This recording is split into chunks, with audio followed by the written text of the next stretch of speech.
శ్రీ కౌశిక రెడ్డి గారు నోట్ చేసుకోవడం జరిగింది అధ్యక్ష, సభ్యులు చెప్పినటువంటి అంశం. అధ్యక్ష, మా హుజరాబాద్ నియోజకవర్గంలో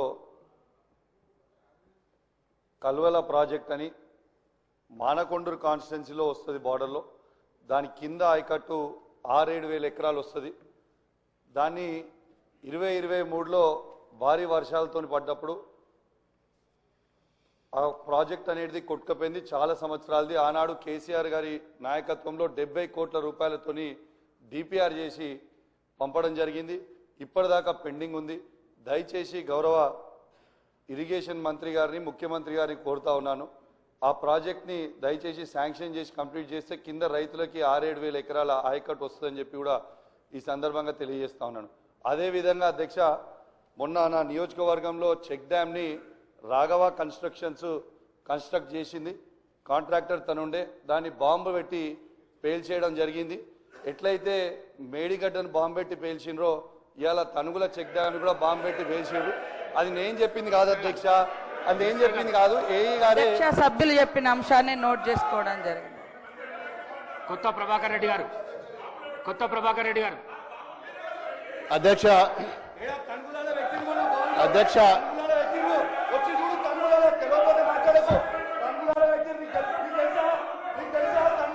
కూసో కూసో కూసో ప్లీజ్.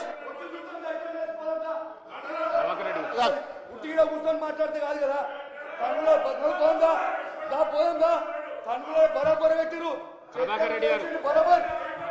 అధ్యక్ష, దుబ్బాక నియోజకవర్గంలో అధ్యక్ష మరి 8 మండలాల అధ్యక్ష, మరి 8 మండలాలలో కూడా మాది పూర్తిగా వ్యవసాయ ఆధారిత కుటుంబాల అధ్యక్ష. అన్ని మండలాలలో కూడా గతంలో యాసంగిలా ఏదైతే వరి నాట్లు వేసుకున్నారో దానికి ఇంకా రెట్టింపు ఈసారి ఎక్కువ వేసుకున్నారు అధ్యక్ష. మరి అందరు కూడా మరి నాట్లు పడుతున్నాయి. ఇప్పుడు మరి యూరియా వస్తుందా రాదా అనే భయంలో ప్రతి ఒక్క రైతు కూడా ఆందోళన ఉన్నారు అధ్యక్ష. మరి మీరేమో యాప్ ద్వారా బుక్ చేసుకోవాలనుకుంటున్నారు, అది సాధ్యం కాదు. మరి చాలా మంది రైతులు మీరు ఏదైతే యాప్ ద్వారా మరి యూరియా బుక్ చేసుకోవాలని చెప్పి పెట్టినరో అది సాధ్యం కాదని చెప్పి రైతులు మరి నిన్న మొన్న మరి ఆందోళనతో ఉన్నారు. ఇంకొక విషయం అధ్యక్ష, మరి కరెంటు కూడా 8 నుంచి 9 గంటలు మాత్రమే వస్తుంది అధ్యక్ష. ఇప్పుడు నాట్ల సమయం, మరి ఇప్పుడే 8-9 గంటలు వస్తే మరి రాను రాను ఇంకా ఎండాకాలం వచ్చిన తర్వాత ఏప్రిల్ మేలో ఇంకా ఇబ్బంది అవుతుంది. మరి ఆ పవర్ విషయంలో కూడా చాలా మంది ఆందోళనగా ఉన్నారు. ఇంకో విషయం ఏంటంటే మరి చాలా గ్రామాలలో నాకు ట్రాన్స్ఫార్మర్లు లేవు, కరెంటు పోల్లు కావాలి, వైరు కావాలి. మరి ఇలాంటి మరి దానికోసం ఎవరైనా రైతులు డిపార్ట్మెంట్కి పోతే మా దగ్గర బడ్జెట్ లేదు, మేమేమి ఇయ్యలేమని చెప్పి మరి ముక్కుసూటిగా మరి రైతుల ముంగట్నే చెప్తున్నారు. ఇది కాకుండా అధ్యక్ష, మరి గతంలో మా దగ్గర మల్లన్న సాగర్ ఉంటుంది అధ్యక్ష, రైతులకు సంబంధించింది.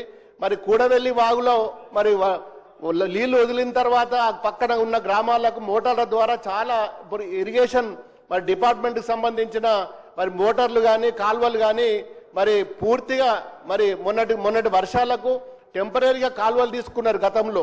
మరి ఆ టెంపరీ కాల్వలు పూర్తిగా మట్టి పూడిక నిండిపోయింది. మరి ఆ కాల్వలు కూడా పూడిక తీయకపోతే ఈ సంవత్సరము దాని మీద ఆధారపడ్డ కాల్వల మీద ఆధారపడ్డ రైతులు నష్టపోతారు. దయచేసి మరి మా మల్లన్న సాగర్ కానీ కొండపోచమ్మ ద్వారా మరి ఆ కాల్వల ద్వారా నీళ్ళు వస్తాయి, సబ్ కెనాల్ల ద్వారా. మరి 2 సంవత్సరాల నుంచి ఇరిగేషన్ డిపార్ట్మెంట్ ఏ ఒక్క రోజు కూడా మరి మల్లన్న సాగర్ మీద కానీ మరి కొండపోచమ్మ మీద కానీ రంగనాయక్ సాగర్ మీద కానీ ఎన్నో పర్యాయాలు ఎన్నో ఇష్యూస్ ఉన్నాయి.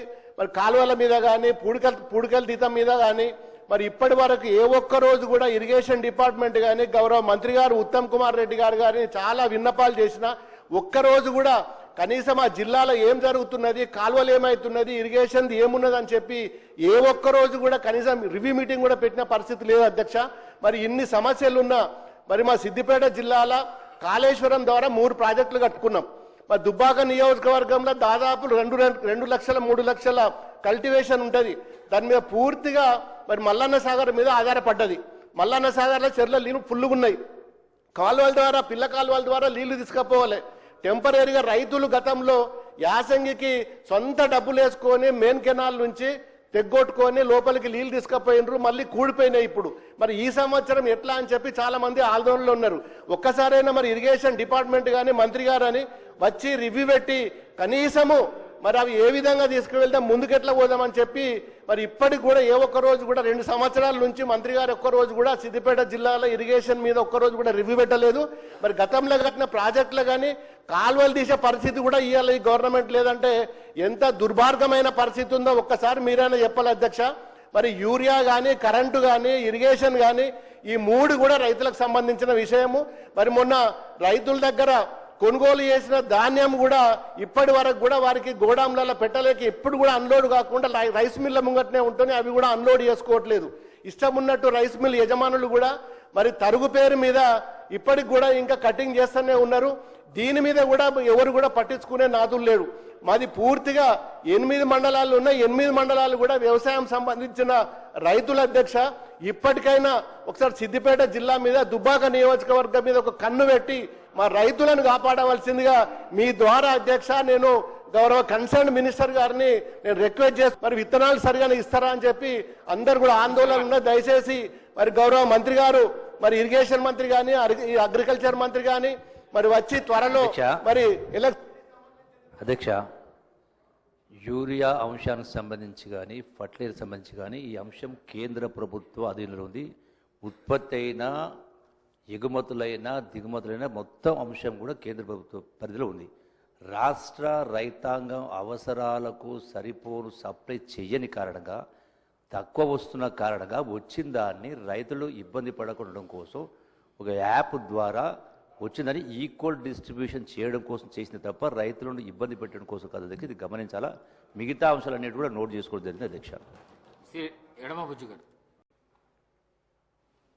స్పీకర్ గారికి, డిప్యూటీ స్పీకర్ గారికి, గౌరవ ముఖ్యమంత్రి గారికి, మంత్రులకు, గౌరవ మంత్రులకు, సభ్యులకు, అధికారులందరూ కూడా నమస్కారం.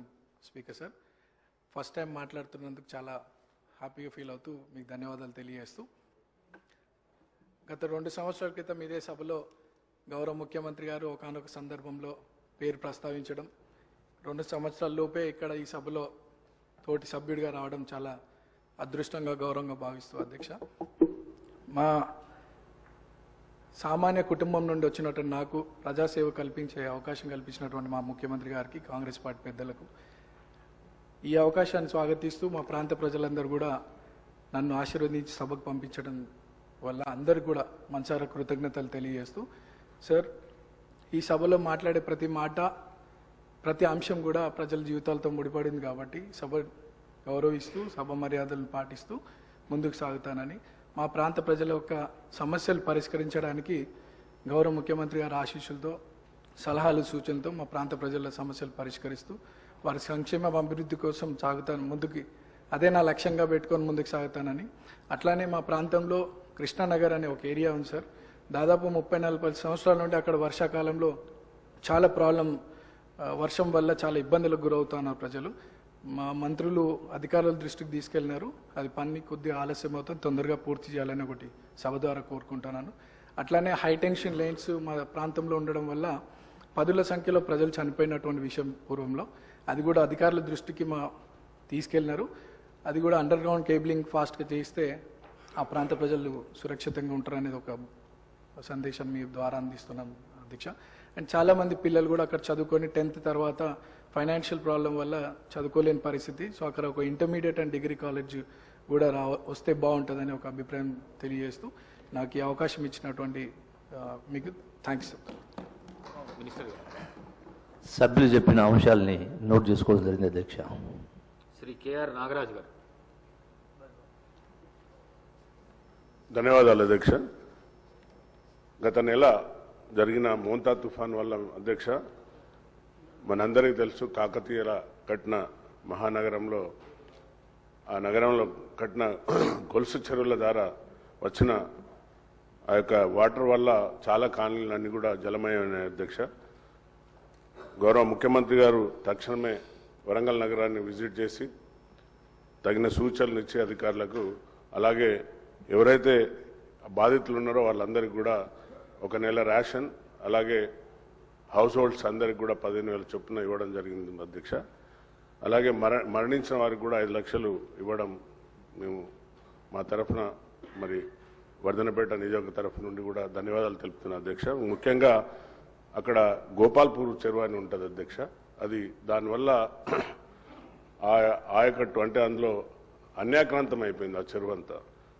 గత 10 సంవత్సరాలలో ఆ చెరువు యొక్క రూపురేఖలు మారిపోయి ఆ వచ్చిన వరద వల్ల ఆ చెరువు కట్ట తెగి వివేక్ నగర్ కాలనీ అని ఉంటుంది అధ్యక్ష, చెరువు కట్ట కిందనే. అది మొత్తం కూడా పాపం ఉద్యోగస్తులందరూ కూడా ఎంతో కష్టపడి సంపాదించిన డబ్బుతో కట్టుకున్న వారి హౌస్ హోల్డ్స్ అన్ని కూడా సుమారుగా ఒక్కొక్కరికి 15 లక్షలు 20 లక్షలు 25 లక్షలు ఒక్కొక్కరికి నష్టం జరిగింది అధ్యక్ష.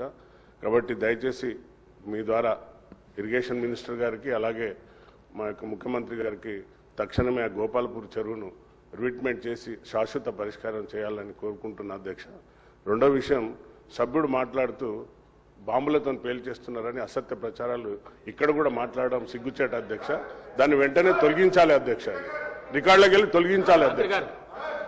భాష మంచిగా మాట్లాడమని సభ్యులు చెప్పిన అంశాన్ని నోట్ చేసుకోండి అధ్యక్ష. శ్రీమతి